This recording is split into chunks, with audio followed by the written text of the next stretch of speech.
consumo do álcool pelo homem é tão antigo quanto a civilização.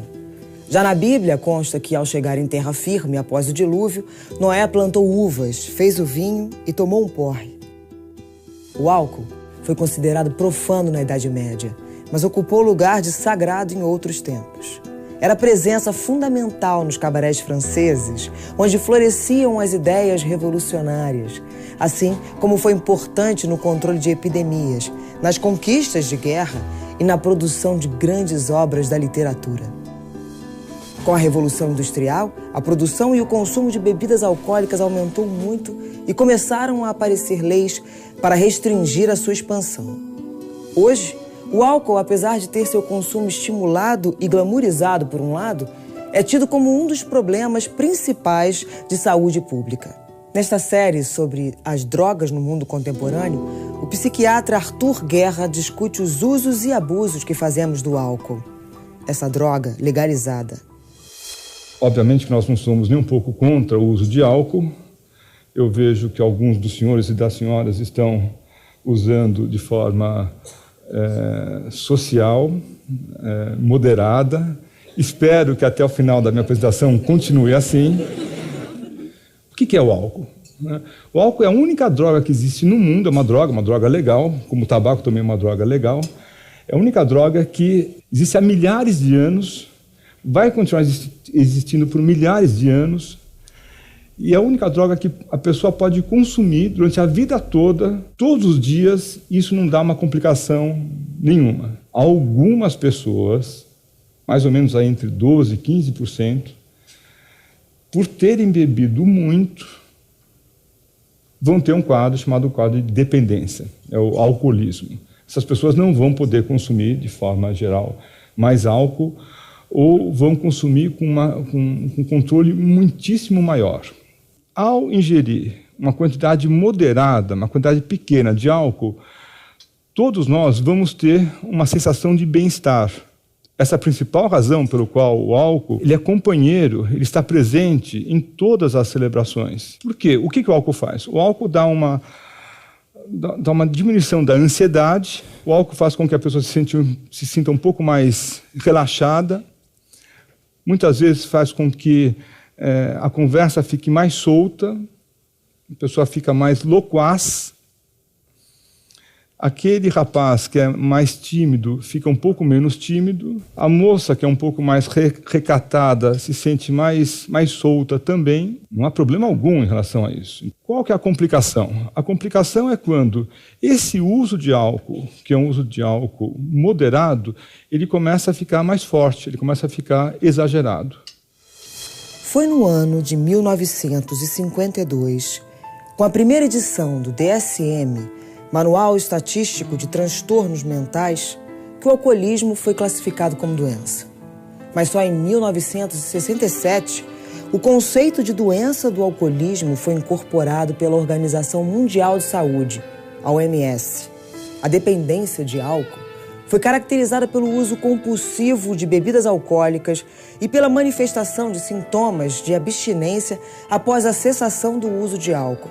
Em 2003, a OMS determinou um padrão moderado de consumo de álcool para pessoas saudáveis, que não deve ultrapassar de 30 gramas por dia, o que corresponde a 3 copos de chopp ou apenas uma dose de destilado.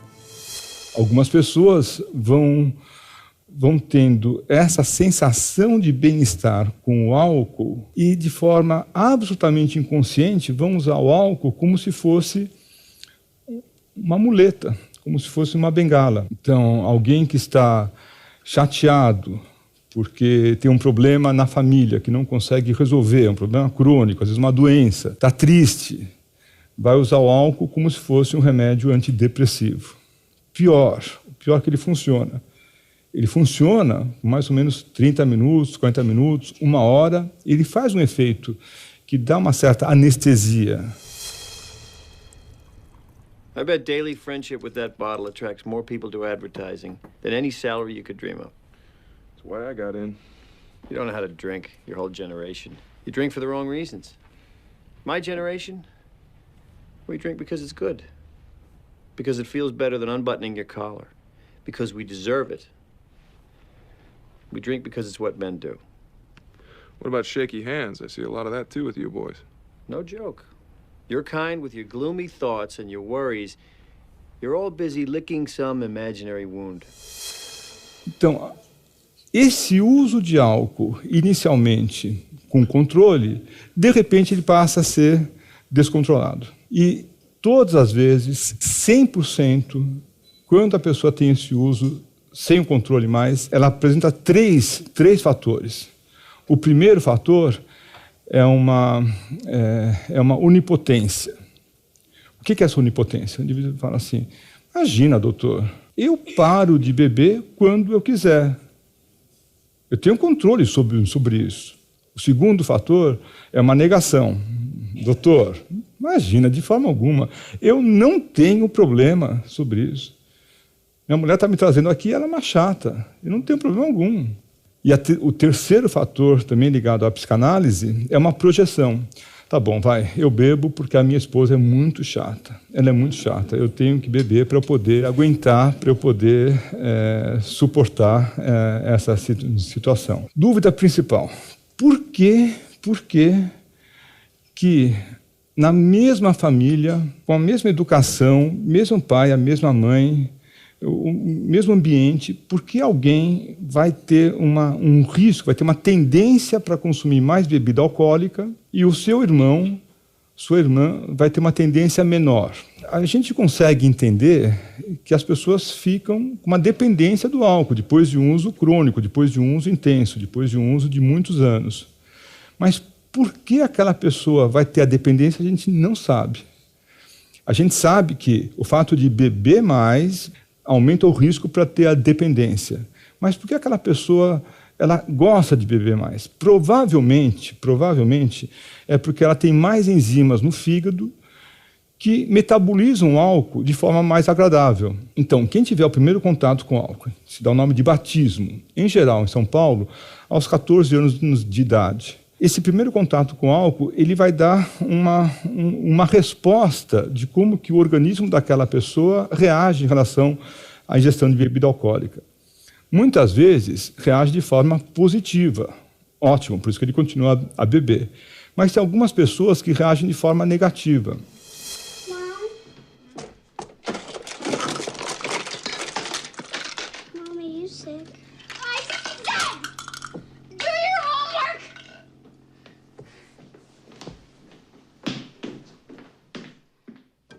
A mãe alcoolizada, misturando medicamentos, misturando remédios com bebida alcoólica.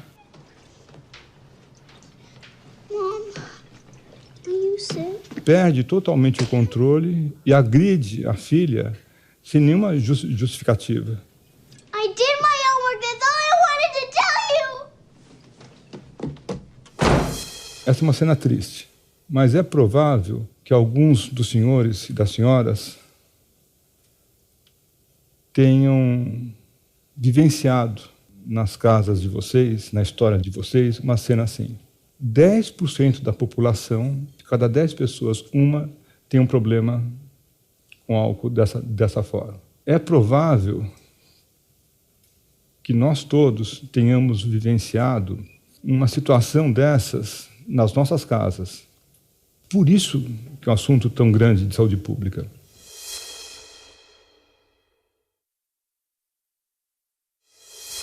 O que é a dependência? Dependência é quando a pessoa ela não consegue mais beber de forma moderada, não consegue beber de forma que dê prazer.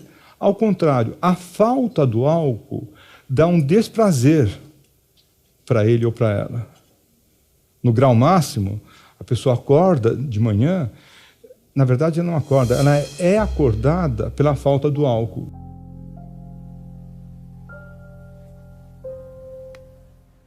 Nesse grau máximo, ela está suando, ela está trêmula, porque quando o sangue começa a diminuir o álcool, ele tem que voltar a beber, senão ele treme.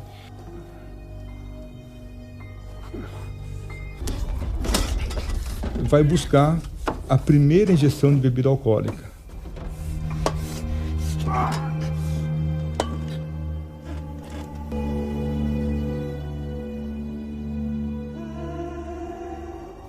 Alguns alcoolistas já têm um quadro chamado uma gastrite alcoólica e vomitam aquilo que eles acabaram de beber.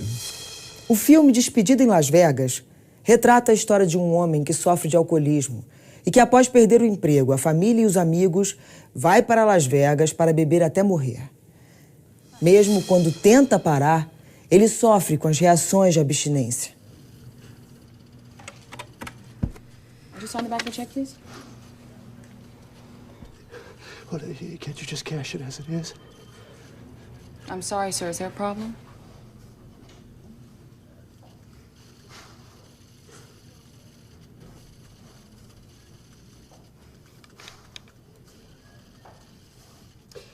Tell you the truth, I'm a little shaky right now.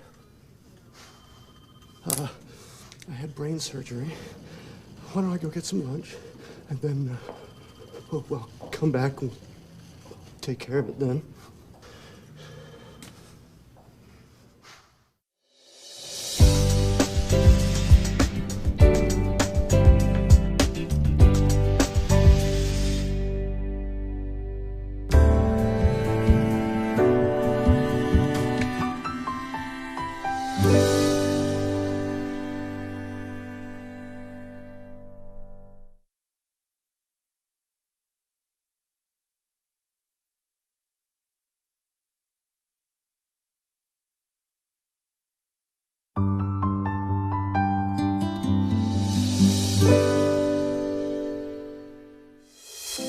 Festas, baladas, namoro, sexo, tudo regado a muito álcool.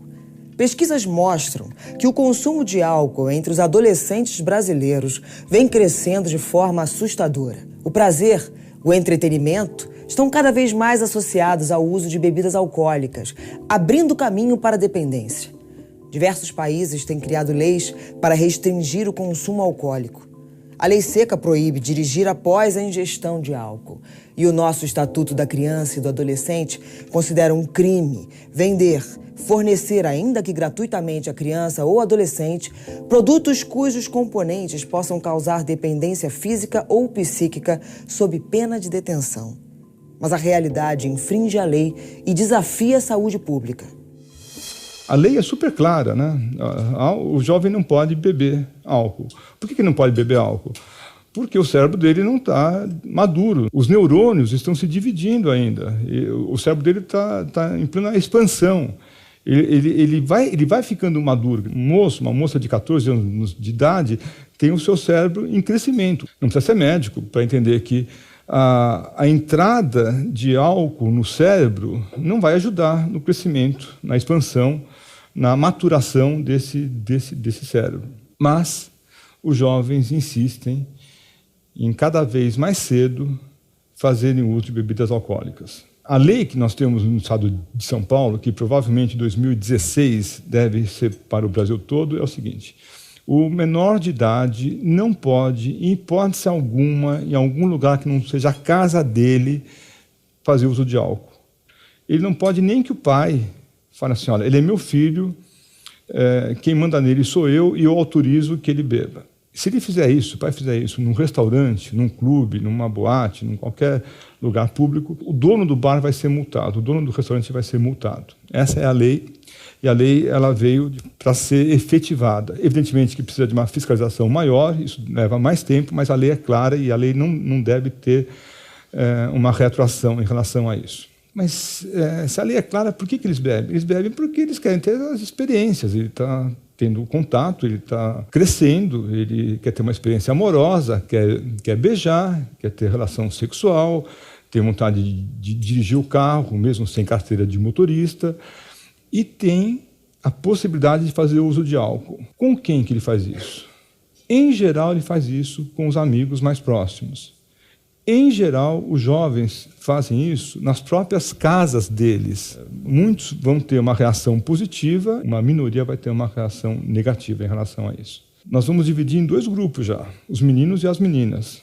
Aos meninos, desde os 14 anos de idade aos 15 anos de idade, quando tiverem esse contato com álcool, vai ser tolerável esse contato, especialmente pelos familiares. Muitas vezes o pai pensa da seguinte forma: puxa, é melhor que ele tenha esse contato com álcool Em casa, sob a minha supervisão, ele não vai ficar alcoolizado, ele só vai ter esse contato com álcool. Algumas vezes esse jovem pode ficar embriagado. Sim, pode ficar embriagado. Isso é tolerável, isso não é aceitável, né? Oba, que bom, meu filho ficou embriagado.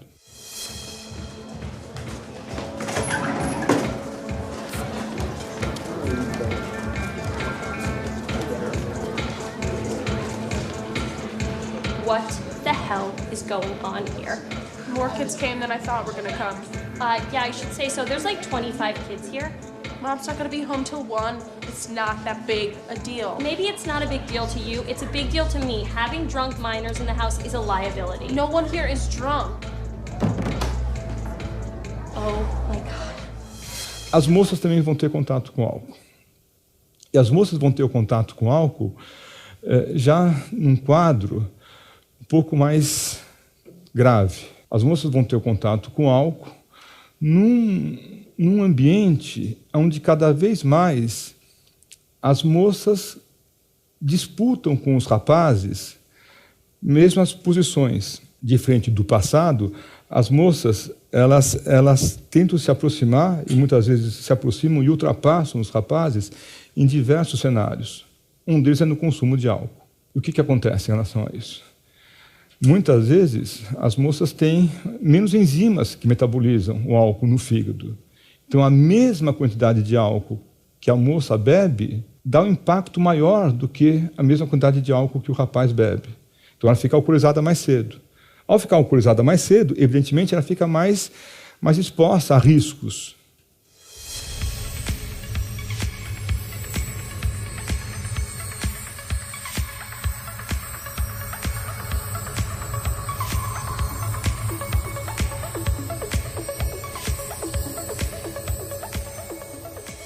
Vamos falar sobre um outro tema que é interessantíssimo, que é o uso de álcool nos universitários. Eu fui coordenador de uma pesquisa que levantou como que é o uso de álcool nos universitários no Brasil todo há 2 anos atrás. Senhoras e senhores, é impressionante. Os universitários usam o álcool de uma forma como nós nunca vimos antes.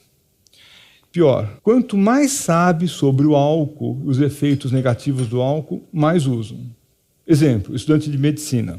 Falo por conta própria, né, por experiência própria.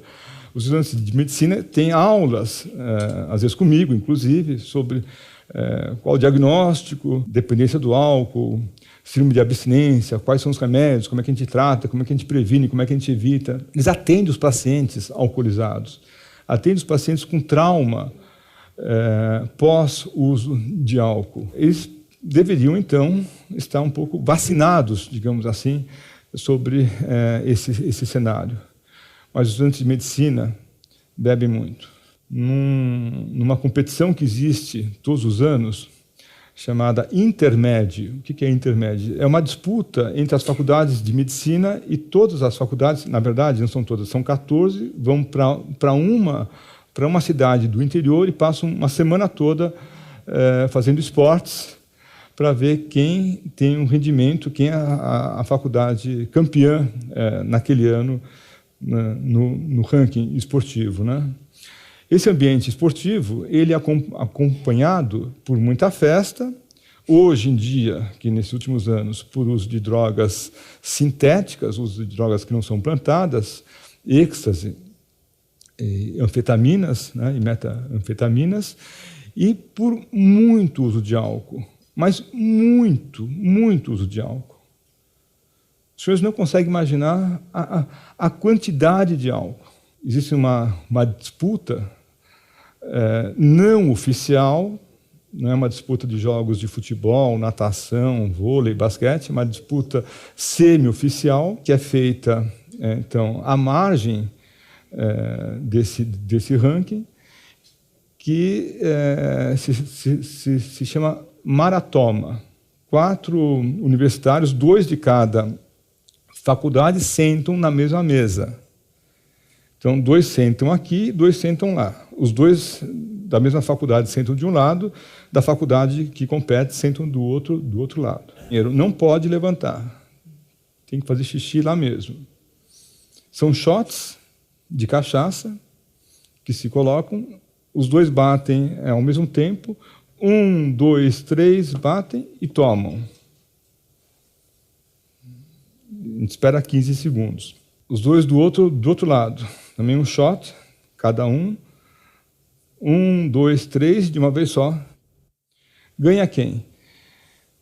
Ganha quem conseguir ficar sentado. Porque em algum momento, um deles vai cair. E vai cair em que situação? Num coma alcoólico.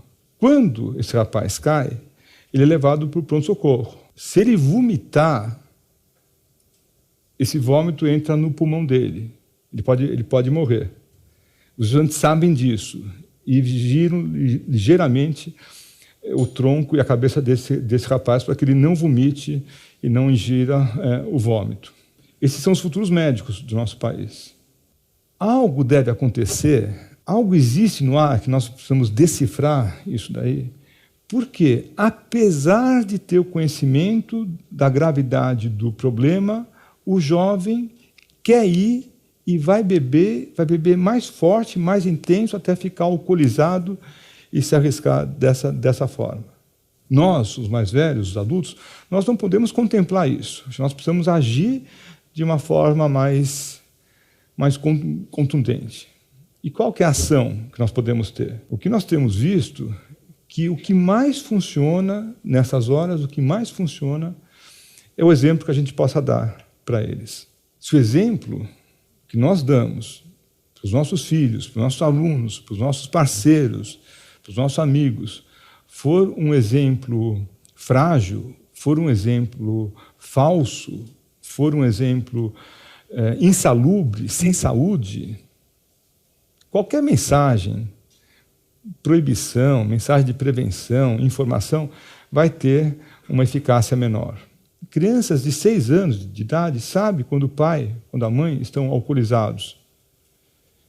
Eles podem não entender como que é o efeito do álcool, mas sabem que papai, que a mamãe, estão diferentes, que estão falando mais alto, que o nível de agressividade, o número de brigas aumenta. Eu digo que não é para beber na frente dos filhos de forma alguma, acho que é para beber na frente dos filhos, sim, mas sempre de forma moderada, que tenha controle em relação a isso. Porque se nós não conseguirmos dar um exemplo, dificilmente as outras ações vão ter mais eficácia nesse tema. Compulsão alcoólica e a glamorização do álcool, no próximo bloco.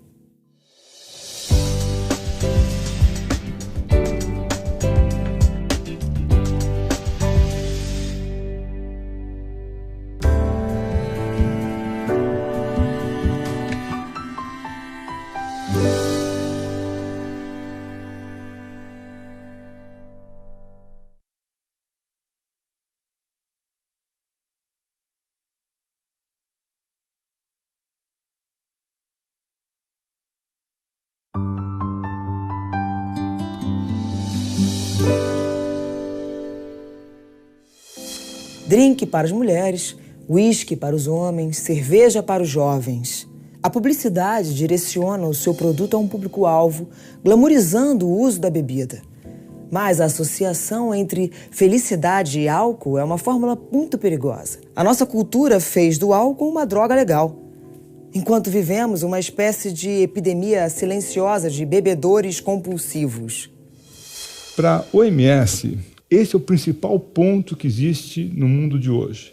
A gente chama de beber pesado episódico, ou binge drinking. O que é binge drinking? De uma vez só, no período de 2 horas, o rapaz, o homem, bebe 5 ou mais doses de qualquer tipo de bebida alcoólica. A moça, no mesmo período de 2 horas ou mais, evidentemente, né, bebe 4 ou mais doses de qualquer tipo de bebida alcoólica. Por que para a moça é menos? Porque ela tem uma área corpórea menor, ela tem um peso menor, tem menos enzimas que metabolizam o álcool no fígado, então ela precisa de menos doses para ter o mesmo quadro do que a gente chama de beber pesado episódico. Esse é o quadro mais grave, a preocupação mais séria para a OMS, Organização Mundial da Saúde, em todos os países do mundo no ano de 2014.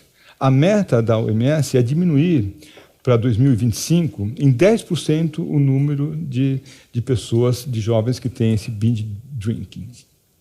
E por que isso é importante? Porque com essa ingestão rápida de álcool, 5 doses de qualquer tipo de bebida alcoólica, tanto faz para o corpo humano uma lata de cerveja que tem 350 ml, um teor alcoólico de 4 graus, ou um copo de chopp, que tem 330 ml, faz a mesma coisa, teor alcoólico de 4, às vezes de 5 graus, dá o mesmíssimo efeito de uma taça de vinho, tem 100 ml, mas que tem um teor alcoólico de 13 graus, às vezes de 14 graus, 13 graus, que dá o mesmo efeito no corpo humano do que uma dose de destilado, que tem 30 ml, mas tem um teor alcoólico de 40 graus. Uma lata de cerveja dá o mesmo efeito no bafômetro do que uma taça de vinho, que dá o mesmo efeito do que uma dose de uísque.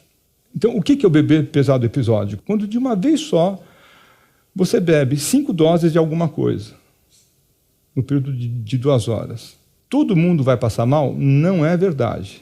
Algumas pessoas têm um quadro chamado tolerância. O que é? Elas conseguem beber mais e mais, até um certo nível, e não ficarem embriagados. Com o passar do tempo, esse quadro começa a diminuir, e a pessoa bebe um pouco só e já tem um quadro de embriaguez. Porque o corpo ficou, entre aspas, acostumado com esse efeito da bebida alcoólica. Isso aqui é muito importante, porque se nós formos pensar em termos de celebrações, puxa, eu só vou oferecer bebidas fermentadas. A bebida fermentada, ela vai deixar o indivíduo menos alcoolizado. Vai deixar ele menos alcoolizado se ele beber menos. Se ele beber a bebida fermentada num volume grande, ele vai ficar alcoolizado também, óbvio. Essa é a razão principal que ninguém, no mundo todo, há milhares de anos, assim, ninguém bebe destilado em copo de chopp. É muito álcool concentrado. We call ourselves the Mod Squad, MOD, Merchants of Death. So, my day's ruined. Why? Dateline's doing a segment on fetal alcohol syndrome, thank you. Paulie works for the Moderation Council. A casual drinker by the age of 14, Paulie quickly developed a tolerance usually reserved for Irish dock workers. In our world, she's the woman that got the Pope to endorse red wine. Did you see the coverage of the fetal alcohol people got themselves over this weekend? They made it seem like we were encouraging pregnant women to drink.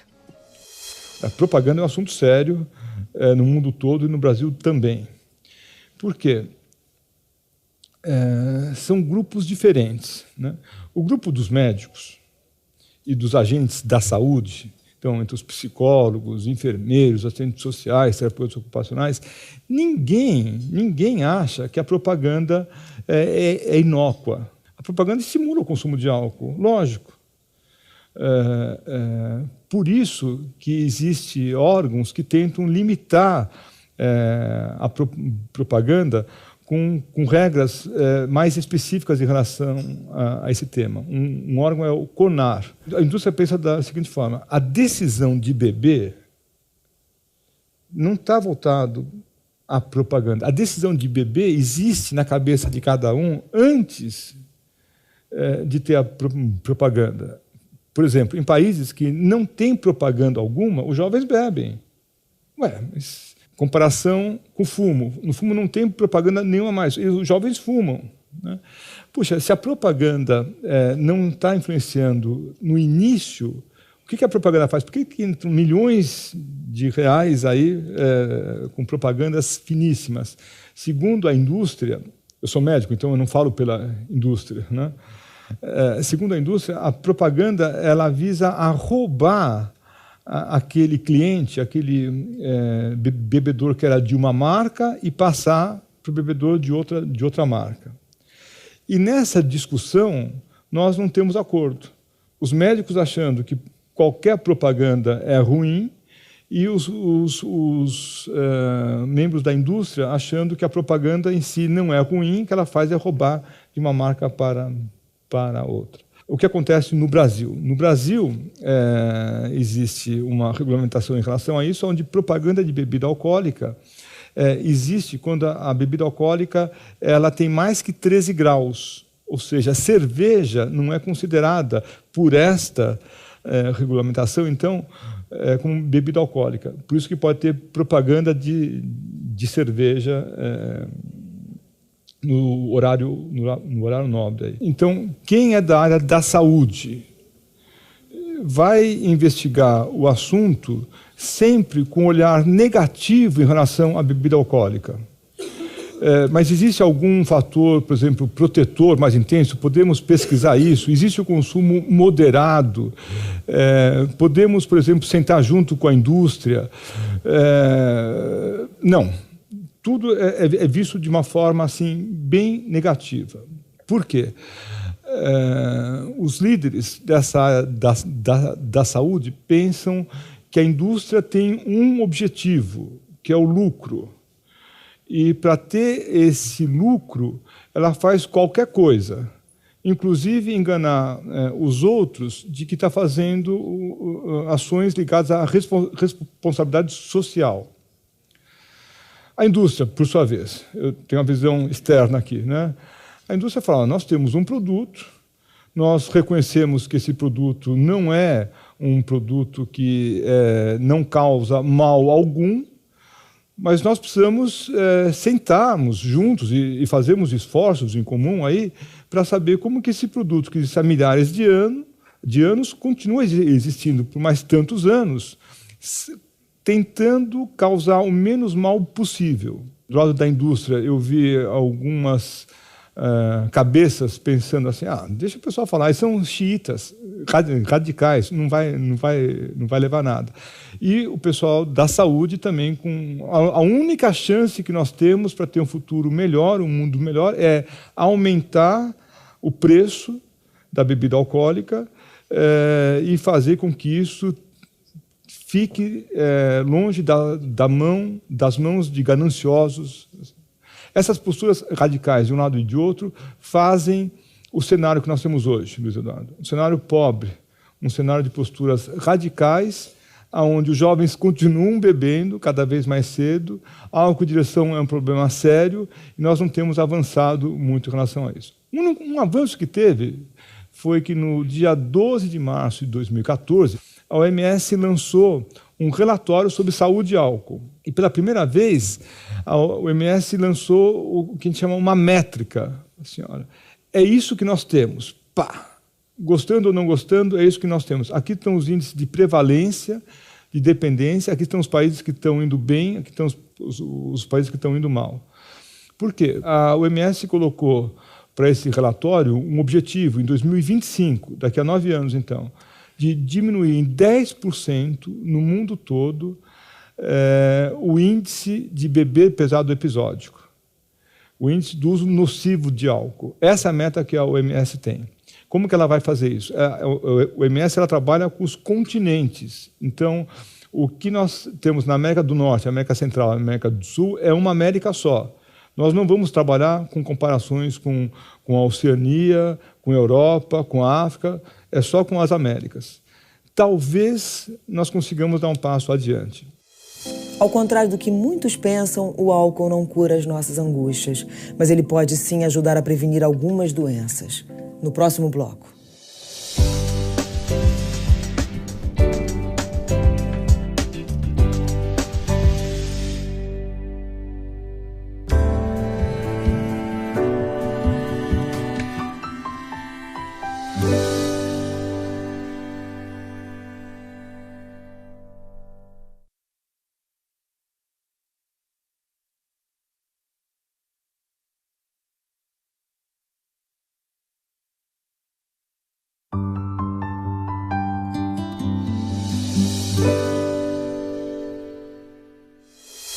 A cachaça é o álcool da cultura brasileira, tema de diversas obras em nossa literatura.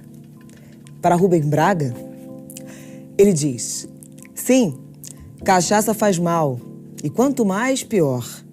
Mas foi com a cachaça que o brasileiro pobre enfrentou a floresta e o mar.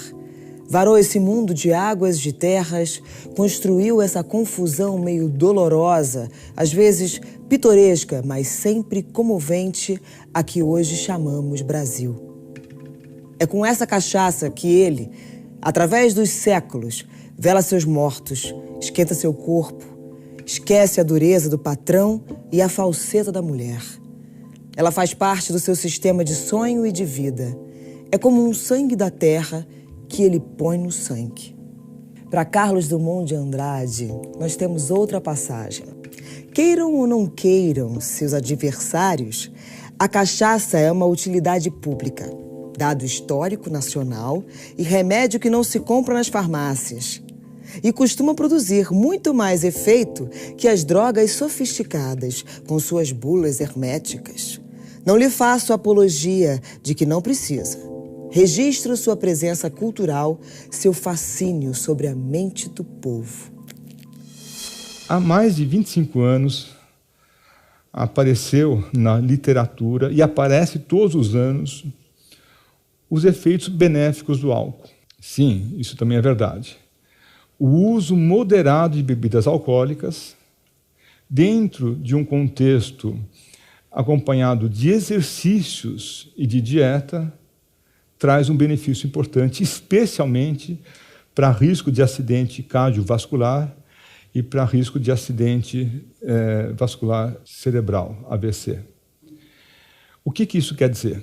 Em estudos, que nós damos o nome de estudos de coorte, estudos longos, de 30, 40, 50 anos, o que o mundo todo vê é que o indivíduo que bebe de forma moderada, muitas vezes acompanhado dessa dieta mediterrânea, uma dieta rica em fibras e com pouco carboidrato, acompanhado de exercícios físicos, tem um risco menor de ter um acidente cardiovascular, de ter um infarto do miocárdio, do que aquele indivíduo que bebe muito, óbvio, isso não precisava saber, mas ele tem um risco menor do que aquele indivíduo que não bebe nada. Puxa, então o álcool seria um protetor? Sim, o álcool seria um protetor dentro desse cenário. Obviamente, isso mal interpretado pelos jovens, acabam usando o álcool como se fosse remédio. Não é essa a ideia. A ideia não é... O álcool não é um remédio. O álcool não funciona para prevenir acidentes cardiovasculares. Nenhum médico vai receitar: o senhor tome uma taça de vinho à noite, nas refeições, para poder prevenir. Não é esse o sentido. O sentido é que o uso moderado, ele dá uma mortalidade menor do que aquele indivíduo que não bebe nada. E, obviamente, menor ainda do que aquele indivíduo que bebe muito. Então, o álcool, sem a menor dúvida, ele tem um fator protetor que cada vez é mais estudado de uma forma interessante.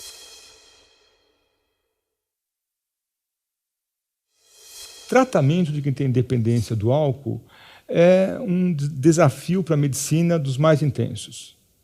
Por quê? Porque a recaída faz parte do quadro clínico.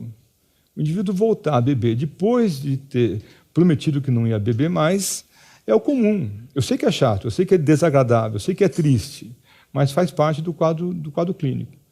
Por que eu falo abstinência? Porque hoje em dia, 2014, nós sabemos, pela medicina, muito pouco sobre por que alguém fica com dependência e como que a gente trata dessa pessoa. A postura que nós temos é mais ou menos como os médicos tisiologistas, os médicos que cuidavam de tuberculose em 1890, 1900, 1905. Naquela época, os médicos eles sabiam fazer o diagnóstico de quem tinha um quadro de tuberculose. A pessoa tinha dor no peito, febre, escarrava sangue. Os médicos sabiam que se a pessoa fosse para Campos do Jordão, nas montanhas, se fosse para os Alpes, elas iriam ficar melhores, mas elas não sabiam que a causa da tuberculose era o que a gente chama do bacilo de Koch. Elas não sabiam disso. Hoje nós conseguimos identificar quando o paciente tem dependência do álcool, ele não consegue beber, ele perdeu o emprego, está perdendo a família, nega que tenha esse comportamento, às vezes tem já uma alteração no fígado, uma cirrose, uma pancreatite, uma esteatose hepática. Ele tem prejuízos. Nós sabemos que se ele ficar sem beber nada, ele vai ficar bom, mas nós não sabemos qual a causa que levou ele até essa dependência de bebidas alcoólicas. Em 1988, depois de parar de beber, o filósofo Gilles Deleuze relatou em entrevista para a jornalista francesa Claire Parnet a sua difícil relação com o álcool. Um alcoólatra é alguém que está sempre parando de beber, ou seja, está sempre no último copo. E o que quer dizer o último? Quer dizer, ele não suporta beber mais naquele dia. É o último que lhe permitirá recomeçar no dia seguinte. Beber, se drogar, são atitudes bem sacrificiais. Oferece-se o corpo em sacrifício. Por quê? Porque há algo forte demais que não se poderia suportar sem o álcool. Então, tratamento significa, muitas vezes, em abstinência. Para todo mundo? Não, para quem tem a dependência. E para quem não tem a dependência? Dá para você ter controle e poder fazer um uso moderado, um uso ocasional de bebidas alcoólicas. Medicamentos ajudam? Sim, medicamentos ajudam, especialmente quando o indivíduo quer parar de beber. Alcoólicos Anônimos ajudam muito, muito. Nós temos uma confiança muito grande no grupo de Alcoólicos Anônimos. No serviço que nós temos no Hospital das Clínicas, em São Paulo, existe um grupo de Alcoólicos Anônimos dentro do próprio serviço do HC. Alcoólicos Anônimos partem de uma filosofia diferente.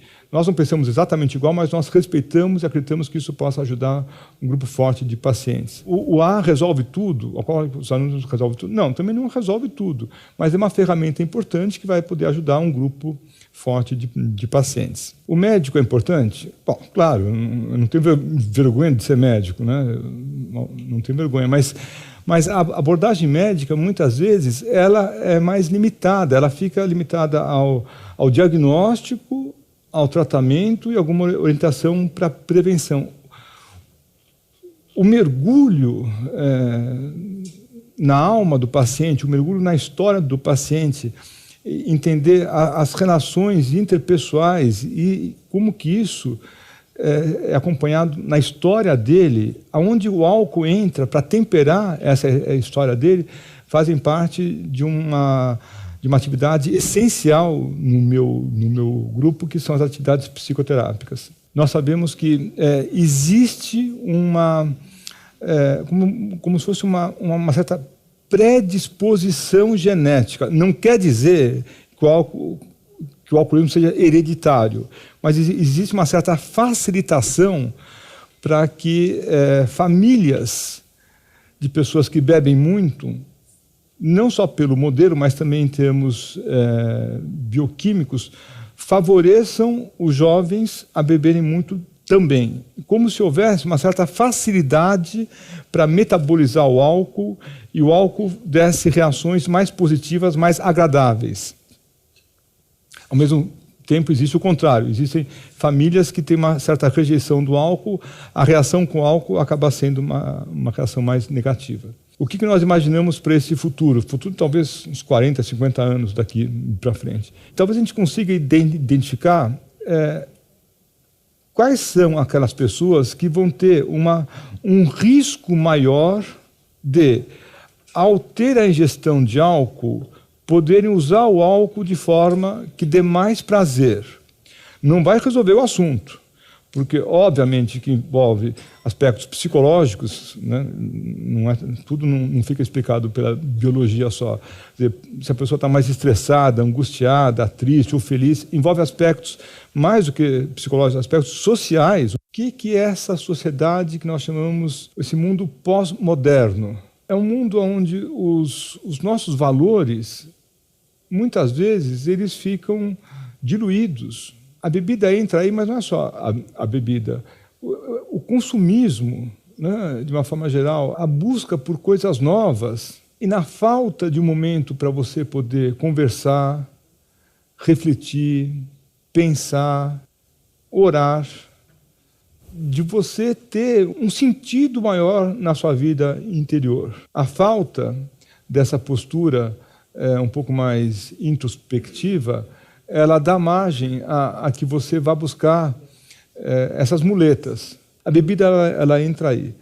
Ela não entra para todo mundo da mesma forma, mas para essas pessoas que têm a alma mais pobre, a bebida ela entra e ela tem o seu espaço e ela cresce dentro do indivíduo dessa forma. Não por menos, ele vai voltar e vai buscar novas marcas de bebidas, ou novos tipos, ou novos gostos, para poder tentar saciar um pouco a sua angústia. Acho que essa é a palavra adequada. Não vai saciar. Diminui por 40 minutos, 1 hora, 2 horas. Depois volta e volta pior ainda. Sentia-me à vontade em tudo. Isso é verdade. Mas, ao mesmo tempo, nada me satisfazia. Cada alegria fazia-me desejar outra. Ia de festa em festa. Acontecia-me dançar noites a fio, cada vez mais louco com os seres e com a vida. Por vezes, já bastante tarde, nessas noites em que a dança, o álcool leve, o meu desenfreamento, o violento abandono de cada qual me lançavam para um arrobo ao mesmo tempo laço e pleno. Parecia-me, no extremo da fadiga e no lapso de 1 segundo, compreender, enfim, o segredo dos seres e do mundo. Mas a fadiga desaparecia no dia seguinte, e com ela o segredo. E eu atirava-me outra vez. Esse programa faz parte da série Drogas no Mundo Contemporâneo, que você encontra no site da CPFL Cultura. O nome alcoólatra, esse sufixo atra no final significa adoração. Nós chamamos de alcoólatra ou alcoolista ou alcoólico. Como a gente poderia, de alguma maneira, tentar mudar isso para um futuro aí, para as próximas gerações?